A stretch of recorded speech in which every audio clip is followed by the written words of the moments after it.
The price of a commodity is increased by k%, then decreased by k%. जो resultant value है उसको increase किया गया k% से, एंड जो फाइनल वैल्यू थी उसे डिक्रीज किया गया k% से. New price formed is Q. What is the relation between P and Q in this form? Okay, ये सक्सेसिव चेंज का प्रॉब्लम है. जैसे आपके पास मान लो क्वेश्चन है कि Abhishek salary is increased by 10%, then it is decreased by 10%. What is the net change in salary? तो -1% का चेंज हुआ. कैसे कैलकुलेट करना है कि अभिषेक की latest salary would be Abhishek original salary into 1 + 10/100, 1 - 10/100. ये फॉर्मूला है, मैं लिख देता हूँ. New value is always original value into the changes, increment decrement. तो मैं यहाँ पे लिख रहा हूँ 1 ± k/100. इसको आप देखोगे बहुत बारी ये सेम फार्मूला यूज़ हो रहा है for compound interest calculating the amount. Reason क्या है?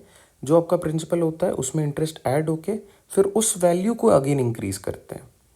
तो सक्सेसिवली अगर अपने लोग चीज़ों को करें तो ये है. अब इस टाइप के क्वेश्चन के लिए फॉर्मूला क्या बन जाएगा?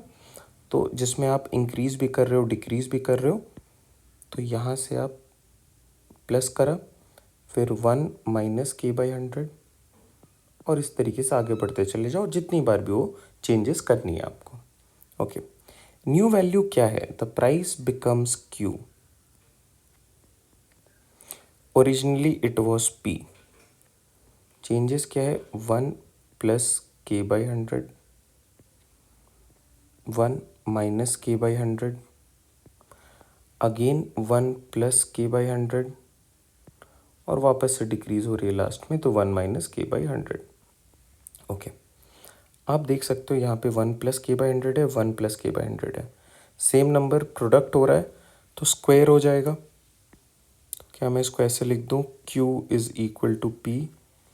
तो 1 + k/100 का होल स्क्वायर, और 1 - k/100, 1 - k/100 प्रोडक्ट होने पे 1 - k/100 होल स्क्वायर.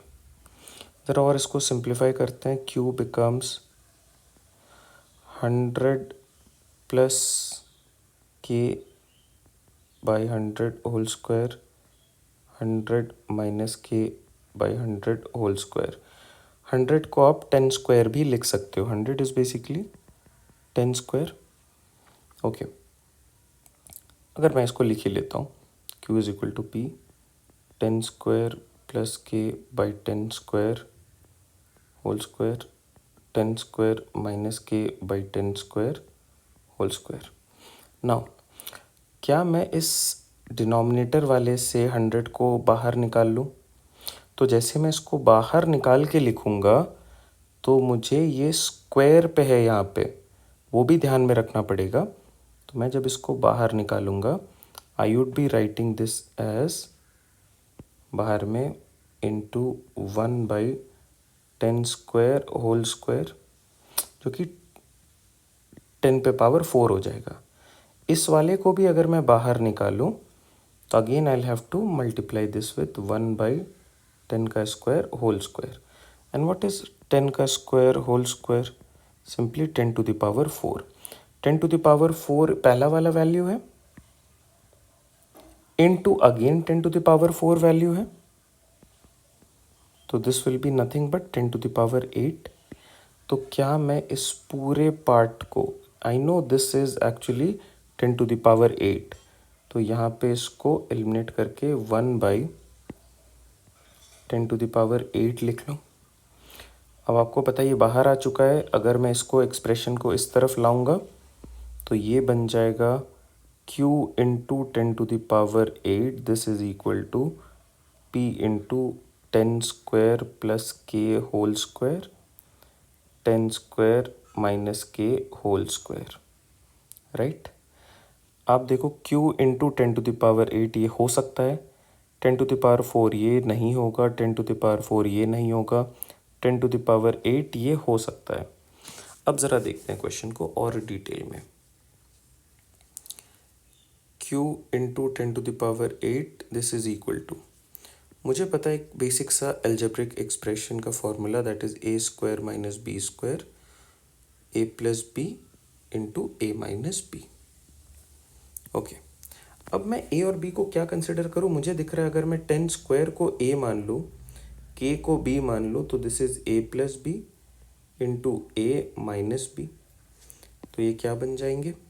बेसिकली ये बन जाएगा 10 स्क्वायर पे whole square minus K square, और इस पे होल ब्रैकेट पे स्क्वायर डालना ज़रूरी है, इंटू पी। तो दूसरे तरीके से q into 10⁸ is equal to p into 10⁴ minus K square whole square. 10⁴ minus K square whole square. Option A is the correct fit, option D भी नहीं होगा। ऑप्शन ए आप मार्क करो। अब ये जो कैलकुलेशन वाला पार्ट था, if you know this basic formula तो आप इसको जल्दी सिंप्लीफाई कर लोगे, and looking at the option आप क्विकली इसको टैकल कर सकते हो। But the only part is knowing this formula. अगर ये ध्यान में है तो आप जल्दी बनाओगे ऐसे क्वेश्चंस को। I hope this helps.